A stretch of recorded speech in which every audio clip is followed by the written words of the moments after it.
Bapak-bapak, saudara-saudara yang terkasih dalam Yesus Kristus, ya, mengungkapkan siapakah Yesus itu bukan manusia yang mengungkapkan, tetapi Allah sendiri. Itulah yang disampaikan Petrus, Yakobus, dan Yohanes, dan ditulis oleh Markus ini. Jadi Allah sendiri yang mengungkapkan siapakah Allah itu, dan siapakah Yesus itu. Ya. Dan sekonyong-konyong waktu memandang sekeliling, mereka tidak lagi melihat seorang pun bersama mereka, kecuali Yesus seorang diri. Jadi karena ketidakkeberanian, karena mengapa mereka tidak bisa langsung menatap tiang awan itu? Karena mereka masih manusia dan tidak layak. Ya. Maka berbahagialah kita bisa menatap Yesus. Ya. Yang ada kontroversi, Yesus itu rambut panjang ke rambut pendek, ya kan? Itu pun dipersoalkan, ya. Yang namanya gambaran Yesus itu adalah gambaran yang nyata, sketsa nyata, dan sehingga ketika ya Santa Faustina ingin melihat Yesus itu, Yesus datang, ya, memancarkan cahaya putih dan merah dan putih, dan di situ kita bisa melihat. Jadi bapak-bapak, saudara-saudara yang terkasih, ya, gambaran rupa anak manusia itu hanya bisa menggunakan panca indera iman. Kita tahu Maria Magdalena ketika dia ke makam, lalu dia berjumpa dengan malaikat, lalu dia juga mendengarkan suara Tuhan. Dia tidak bisa menyaksikan Tuhan karena Tuhan sudah bertransfigurasi. Tetapi dia bisa mendengarkan suara Tuhan itu. Rabuni katanya. Rabuni. Jadi dia mendengarkan Yesus, Rabuni. Jangan engkau menyentuh aku karena aku belum, ya kan, sampai ke hadapan Bapakku. Tetapi sampaikanlah pesan-pesan ini kepada saudara-saudaraku. Nah itu luar biasa ya. Maka Yesus berkali-kali, ya mungkin pertanyaan Pak Ngacom itu, mengapa harus diakhiri? Siapa yang punya telinga hendaknya mendengar. Yang mendengarkan firman Tuhan itu adalah suatu sukacita luar biasa. Jadi ya, saudara-saudara yang mungkin ya tidak bisa mendengarkan firman Tuhan itu karena mungkin mesti ada ya peristiwa pelepasan dari kuasa setan, kuasa iblis, kuasa dunia, kuasa hawa nafsu. Maka ya Injil itu keras kepada kita kalau ingin kita tetap mencintai Tuhan. Cungkillah matamu, ya, potonglah tanganmu, penggallah kakimu jika itu menyesatkan kamu. Lebih baik kamu bermata satu, bertangan puntung, berkaki kudung, daripada kamu dicampakkan ke dalam ya neraka dalam keadaan utuh. Jadi bapak-bapak, saudara-saudara yang terkasih, tak bisa lagi kita hanya setengah-setengah. Suam-suam kuku itu akan dimuntahkan. Jadi kasih Allah itu total kepada kita, dan itu adalah berkat anugerah karunia yang diberikan Allah kepada kita untuk menjadi pribadi yang selalu bertekun, setia, dan bersaksi. Jadi bapak-bapak, saudara-saudara yang terkasih dalam Yesus Kristus, ya, akhirnya amanat agung Yesus kepada mereka bertiga, ya, pada waktu mereka turun dari gunung itu, Yesus berpesan kepada mereka supaya mereka jangan menceritakan kepada seorang pun apa yang telah mereka lihat itu. Jadi 3 orang itu tidak menceritakan kepada seorang pun, walaupun kepada murid yang lain. Ya. Hanya Petrus, Yakobus, dan Yohanes. Tetapi mengapa kita bisa mendengarkan kesaksian ini dan ditulis Markus? Karena syaratnya sebelum anak manusia bangkit dari antara orang mati, mereka memegang pesan tadi sambil mempersoalkan di antara mereka apa yang dimaksud dengan bangkit dari antara orang mati. Jadi syaratnya Yesus berpesan kepada mereka supaya mereka jangan menceritakan kepada seorang pun apa yang telah mereka lihat itu, ya.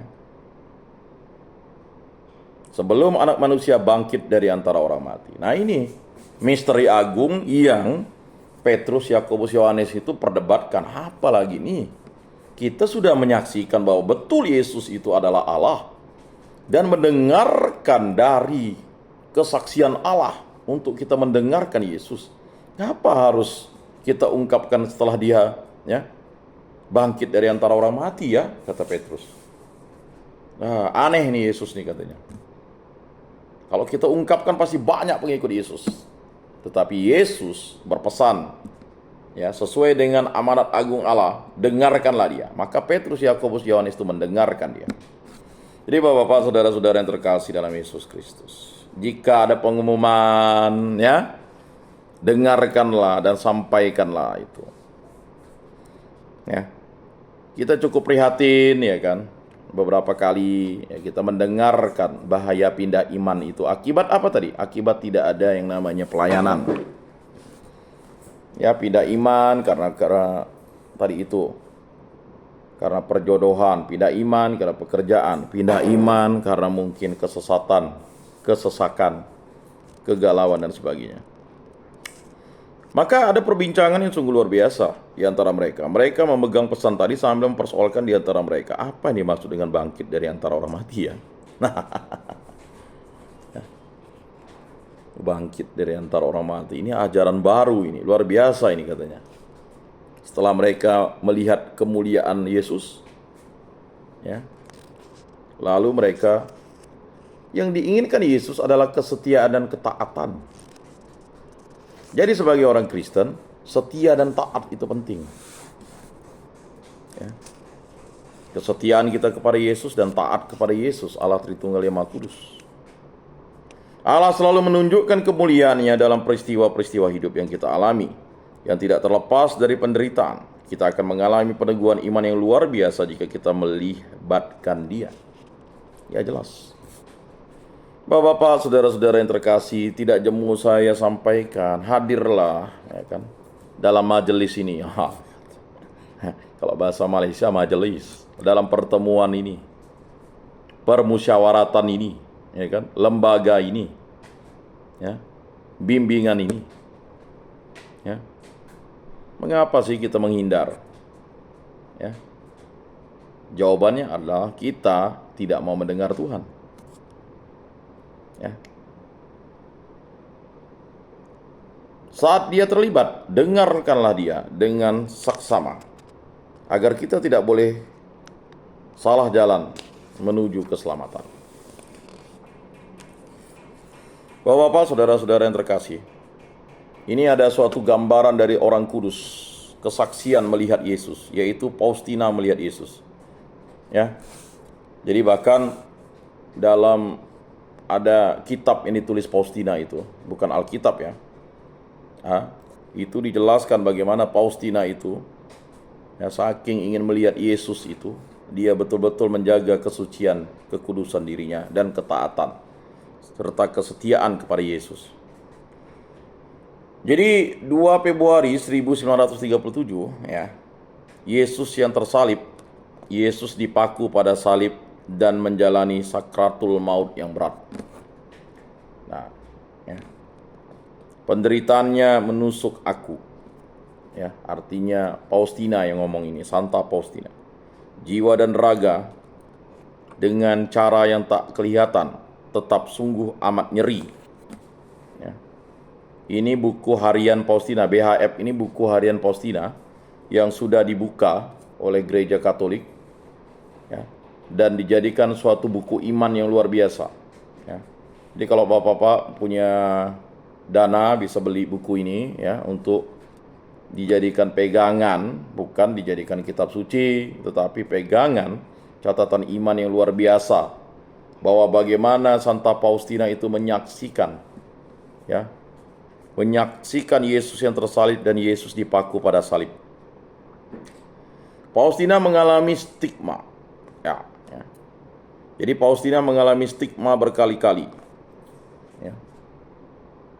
Tetapi tidak ada satu stigma pun yang kelihatan pada tubuhnya. Jadi secara rohani, Faustina itu mengalami stigma. Orang sering sebut stigmata.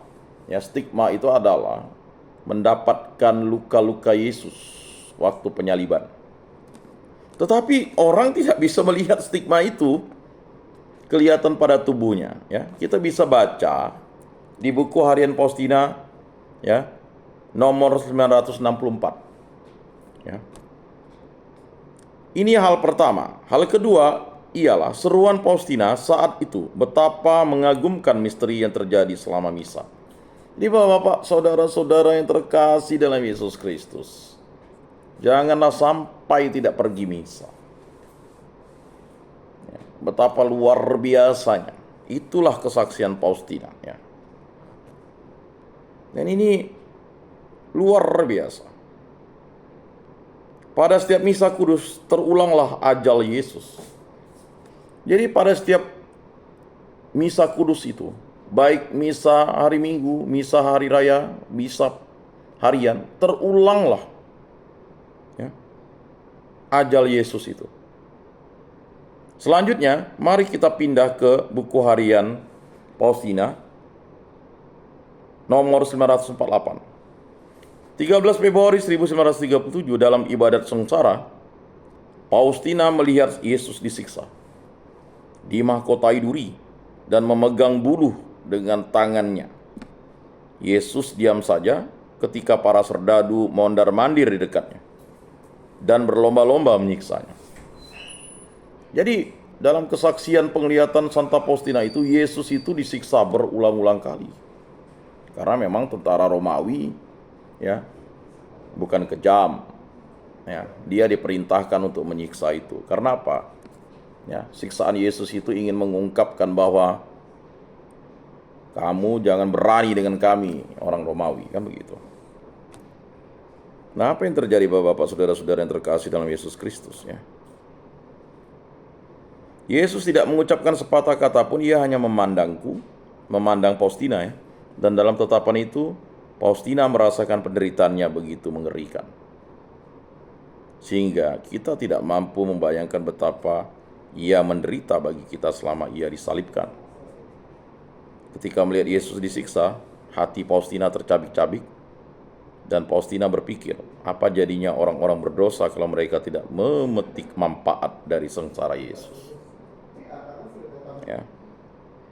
Jadi apa jadinya orang-orang yang berada di tempat ini, mohon maaf, ya, di rutan ini, ya, kalau mereka tidak memetik manfaat dari sengsara Yesus. Dalam sengsaranya, Faustina melihat seluruh lautan kerahiman. Jadi lautan kerahiman itu begitu besar, kerahiman Allah dan belas kasih Allah kepada umat manusia. Karena begitu besar kasih Allah kepada umat manusia, sehingga Dia anugerahkan putranya yang tunggal untuk menyelamatkan ya seluruh umat manusia dan seluruh alam semesta ini.